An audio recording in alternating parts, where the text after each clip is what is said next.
Yo, what's up YouTube? What's going on today? Welcome back to the channel. So we got Boruto 2 Blue Vortex chapter 2 here. Oof, yo, this shit's been leaked, alright? I'm not sure if you guys have seen over Twitter yet. There's been all sorts of leaks and spoilers. But in front of me, I have the whole chapter right now. Yo, there's a lot of greasy shit in this chapter. I ain't gonna lie about that. Alright, especially the interactions between Boruto and Sarada. Ooh. Yo, there's some cold shit there, alright? We gotta discuss this. So let's get down to it. So with the cover page of this chapter, we have Sarada. Now, I'm not sure if you noticed, but this is the same Sarada that's in the promotional image. They literally cropped out half of Sarada and just tossed it on there, but this is the full image of that image. It looks nice, I'm not gonna lie. This is Sarada's full design shown to us here, especially with the iconic shoulder exposed. And on top of that, we have the title of this chapter called Kree and the subtitle saying inside of the memories is. I wonder what that's referencing. Maybe the memories between Sarada and Boruto? Who knows? So anyways, let's get down to the chapter. So it starts off with Boruto, Sarada, and Code, and at the top it says the surprise invasion as part of a revenge plan from Kara's remnants. Code. Amidst the chaos in Konoha, he suddenly appears. So in this panel, we have Boruto, Sarada, and Code and the Grime Claws. And Code is saying that he's been looking for Boruto. He didn't expect him to come out this easy.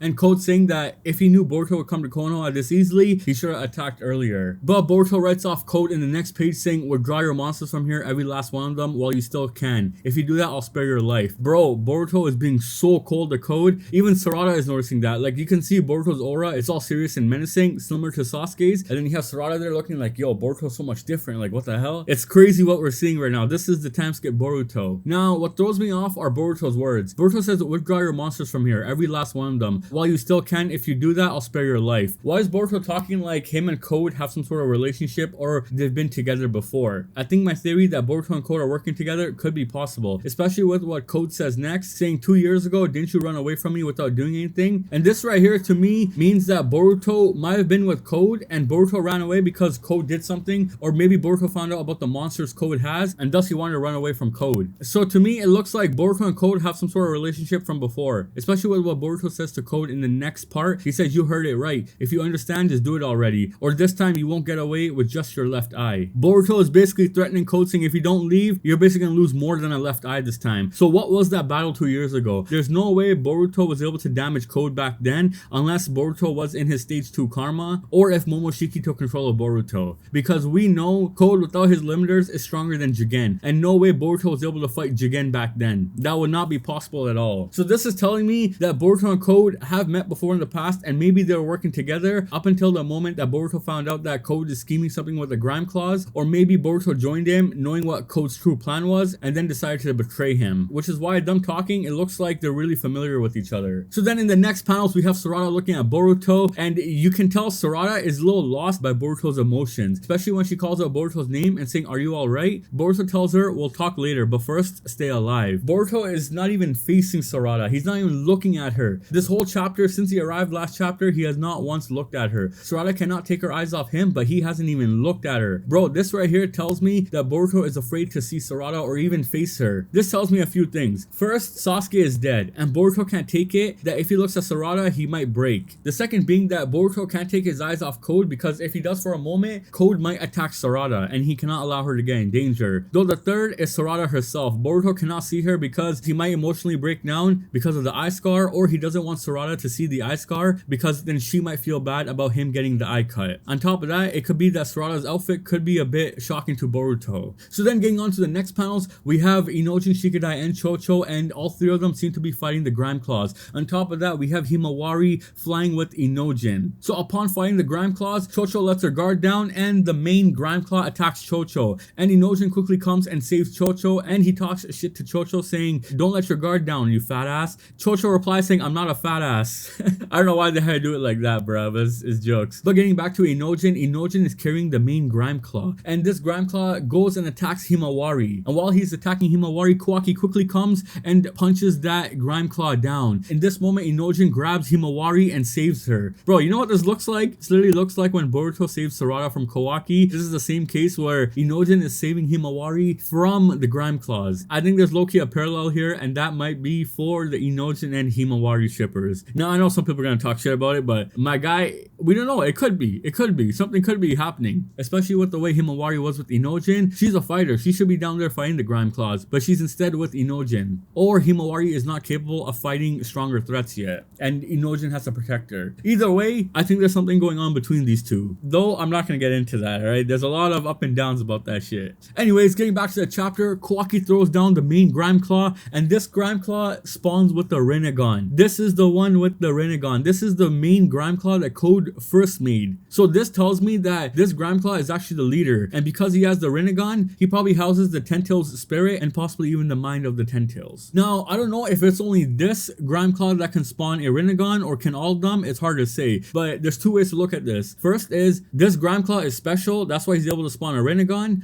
Or it's possible that the Grime Claws awaken the Rasengan once they detect an Otsutsuki, because Code and Boruto talk about it, saying that the Grime Claws are mindless creatures. They just attack whatever, but when they see an Otsutsuki, they start acting different. So what if in this case, the Grime Claw saw Kawaki and that's why he acted the Rasengan, so that he has a higher chance of eating Kawaki. He has a higher success rate, and that could be possible, that the Grime Claws react differently to the Otsutsukis than they do to humans, which we see in the next few panels that this Grime Claw is slick. Alright, he quickly jumps in the other Grime Claw, hops behind Kawaki, and boom, beats down Kawaki on his neck, bro. This is the same shit Ishiki did to Sasuke when the man broke his neck like that. Bro, Kawaki got his ass beat right here. But then because of Shikadai, Kawaki was able to blast away this Grime Claw. Though it makes me question if the Grime Claw is really dead or not, because this Grime Claw is the only one with the Rasengan. If he's the superior one or even the leader of the Grime Claws and him dying this easily, that would make no sense. I don't think he's dead. I just think he jumped inside the belt real quick, because we just saw how quick this Grime Claw was, and the way he quickly snuck up behind Kawaki, that tells you that this Grime Claw is fast. So that means in this moment that Kawaki decides to blow him away, he quickly jumped in the belt and disappeared, because I think this is the leader, or this is the superior Grime Claw, and I don't think he's gonna die that easily, especially with the way he's able to pound Kawaki. I don't think he's going down that easy. Now we gotta talk about this panel here. When Kawaki saves Himawari and Inojin, Himawari says, "Thank you, big bro." Kawaki says, "Stop calling me that. How many times do I have to tell you?" And Himawari is kind of surprised by his reaction. This tells me that Kawaki is actually guilty of taking Boruto's life, and he doesn't like it when Himawari calls him big bro. I think he knows that it's wrong for Himawari to be calling Kawaki her biological big brother. So this just tells me that Kawaki is not okay with Himawari calling him that, nor is he okay with what he did to Boruto. But he had to do what he had to do to get rid of Boruto, which is kind of messed up, I ain't gonna lie. So then we get back to Boruto and Code, and bro, look at Boruto's drip in this scene. Man is ripped out, man is cold-hearted, bro. He looks sick as fuck, I ain't gonna lie about that. Especially the way he turns his eye towards the Grime Claws, you know shit's about to go down. Bro, the Grime Claw decides to attack Boruto, Boruto pulls out the sword, boom, boom, done. He slices that Grime Claw up. And then they all decide to rush him at the same time, and Boruto takes all of them down. You know what the scene reminds me of? It reminds me of Sasuke when he decided to take down all those enemies in one blow. This is literally the exact same situation, except instead of shinobis, it's Grime Claws. But what do you expect? Like master, like student, right? So then Boruto slices them all up and he puts the sword back in. Code tells him that, so there's no way you're just bluffing. So Code thinks Boruto was joking earlier that Boruto would allow Code to live if he leaves, but Code now knows that Boruto is serious. He knows that if he doesn't leave, Boruto's gonna kick his ass. And so Boruto tells Code saying, if you are still gonna do this, there won't be any of them left. Code says, don't get too cocky just because you killed a few. There's plenty more of them out there besides. They're just tools for me. Now again, I gotta talk about this. Why is Boruto saying, if you are still gonna do this, there won't be any of them left? Why is Boruto making it sound like that Boruto and Code need them? The way he says there won't be any of them left, it's like he's trying to tell Code that if you get rid of all of them, we won't have any for later. Like we need it for something else. It kind of sounds like that. But I just want to say one thing, that this is not the full translation, so obviously some things might be off. But Boruto saying it like that, it throws me off heavily. Especially with him saying, are you still gonna do this? It's like Boruto and Code were working together and they had the same plan and same goal. But something happened along the way and they split off. But regardless of what happened, it looks like both of them still need the Grime Claws for something else. And I think in this case, Boruto needs the Grime Claws to reconstruct the Ten Tails so that he can make the fruit to become stronger, or because he wants to bring back a certain somebody. I'm gonna talk about this a bit later, you know? So then in the next panels, Boruto says, you still don't understand the true horrors of the Ten Tails. So this right here makes me question, how does Boruto know much about the Ten Tails? Where did he figure this information out from? It could be possible that Sasuke is the one who told him what happened in the 4th Shinobi War, which is why Boruto says the true horrors of the Ten Tails. Boruto knows what happened back then through Sasuke. Though the other possibility is Boruto might have seen Momoshiki's memories of when they plant a planet with the Ten Tails, what happens to that planet. And Boruto might have seen that in Momoshiki's memories. That's why he says, you don't know the true horrors of the Ten Tails. So Boruto knows something, or something happened during the time skip which let Boruto know the horrors of the Ten Tails. So this is picking up nicely. So then in the next panels we have Sarada. Ikimoto went in on this chapter and he actually decided to give Sarada some fighting panels. In this case, Sarada uses the Great Fireball technique and decides to use Chidori against the Grime Claws. Upon finding the Grime Claws, Sarada lets down her guard because she thought they were defeated, and another one spawns behind her, and this shinobi decides to sacrifice himself to save Sarada. Though it's kind of weird on why the shinobi decided to sacrifice himself, but it is what it is, you know?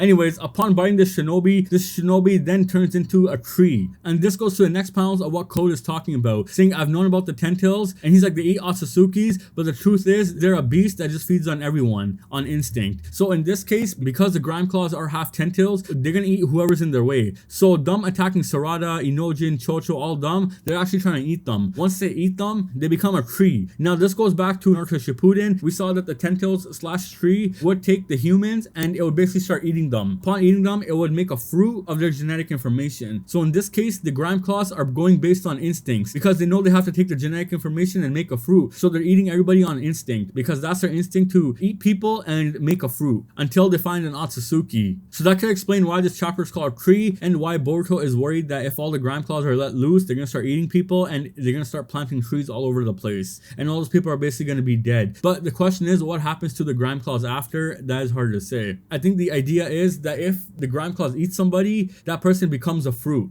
And whoever eats that fruit could eat that person's genetic information. So with that being said, I have this theory that what if Sasuke got eaten by the Grime Claws and he became a fruit, and Boruto decided to eat that fruit. Upon eating that fruit, because he's an Otsutsuki, he gained all of Sasuke's abilities. And that could be possible because Boruto uses the katana, which he has a lot of experience in, especially in 2 years, him mastering it like that. It makes me question if Sasuke is not the one guiding Boruto. On top of that, Boruto's ability, which we see at the end of this chapter, where he activates a Rasengan or a space Rasengan, which is similar to Chidori Nagashi, which basically wraps Sasuke in a Chidori. In this case, Boruto is wrapped around in a Rasengan. And Boruto learning that technique, he had to learn that from Sasuke. So what if Boruto ate Sasuke and gained all of Sasuke's genetic information and his fighting abilities and everything? That can explain why Boruto is skilled the way he is right now. Though that's just a theory, alright? We don't know where Sasuke is. He might be dead or might be alive. But looking at Boruto, especially with the way he's wearing similar clothing like Sasuke, he's not able to look Sarada in the eye. It could have showed that Sasuke might be dead, though we'll find out in the next few chapters for that. So then Boruto and Code talk about the Grime Claws, and Boruto tells them that they're headed for the worst future possible if you keep these Grime Claws alive. Boruto's telling Code to eliminate them, but Code's saying that he wants the worst possible future because when the Tentils eats an Otsutsuki, it'll devour this land and it'll become a divine tree and it'll give me a fruit. So Code doesn't care on what the future Boruto sees is. He just wants the fruit so he can eat Ishiki and possibly revive Ishiki upon having his genetic information. The same way Amato wants Kawaki to revive his daughter. Now I gotta talk about this panel here. I was talking about it on Twitter that Boruto is able to see the different futures using Momoshiki's Byakugan, because Boruto says if you keep these Grime Claws, the worst future possible will come. So Boruto, like Doctor Strange in Infinity War, is able to see all sorts of realities and all sorts of futures that lead to different outcomes. So in this future that Code attacks the village and allows the Grime Claws to run around doing whatever they want, that'll lead to the worst future possible. So Boruto is trying to warn Code, saying that don't take this route, we gotta change the future. So this tells us that Boruto is able to see into the future using Momoshiki's Byakugan, possibly even the Jougan. If the Jougan has some sort of abilities that allows Boruto to see into the future and change his fate, Boruto could get back everything using his eyes. Because if the Jougan possesses some sort of time abilities, Boruto can either go back in the past and redo everything, or he can go back to a certain moment and restart the reality from there. For example, Code decides to attack the village now with the Grime Claws. Boruto sees that this is the worst possible outcome. So now Boruto is going to open up a time portal, go back 10 minutes before this moment, and decides to change the future by maybe killing Code earlier, or even killing the Grime Claws before they're able to do something else. So that might be possible, that Boruto might change the future based on his eyes. So then in the next panels, Boruto talks shit to Code. Code says to Boruto, have you lost your mind? Boruto says, I'll be blunt, killing you is baby food. So that means this Boruto is stronger than Jigen, because Code with his limbers off is stronger than Jigen. Damn, that's some serious power right there. That means Boruto had a really big glow up in the time skip for him to be saying stuff like that. Now, the one thing that throws me off in these panels is Boruto saying to Code, I'll say this one more time, I'll let you live, in exchange you lead me to where you hid the Tentils' real body. Why is Boruto asking Code where he hid the Tentils? That means that Boruto can't access Code's dimension, the part where the Otsutsuki tablet is and the Tentils' original body was. I think Boruto wants to get there for a few reasons. First, he wants to make the Tentils whole again and possibly use the Tentils to plant a tree and bring back Sasuke, or Momoshiki is actually taking control of Boruto's mind. But we don't see Momoshiki physically taking control of him. He might be mentally taking control of him, because we do know Momoshiki said back in chapter 70 agrees that once Boruto loses his will, he's like, I'll live out the days of Boruto. So in this case, this could be Momoshiki telling Code saying, tell me where the Ten Tails is and I'll let you live. We know Momoshiki wants to find where the Ten Tails is because he is after the Ten Tails. And he even said back in chapter 54, when Borushiki was fighting Kawaki and Sasuke, he says, once I find where Code has hidden the Ten Tails, I'm gonna use it to plant a tree. So in this case, this Boruto could actually be Momoshiki who's talking to Code, trying to figure out where the Ten Tails is, because Momoshiki doesn't know where the Ten Tails is hidden or how to get to that dimension. So then Boruto and Code go back to back at each other,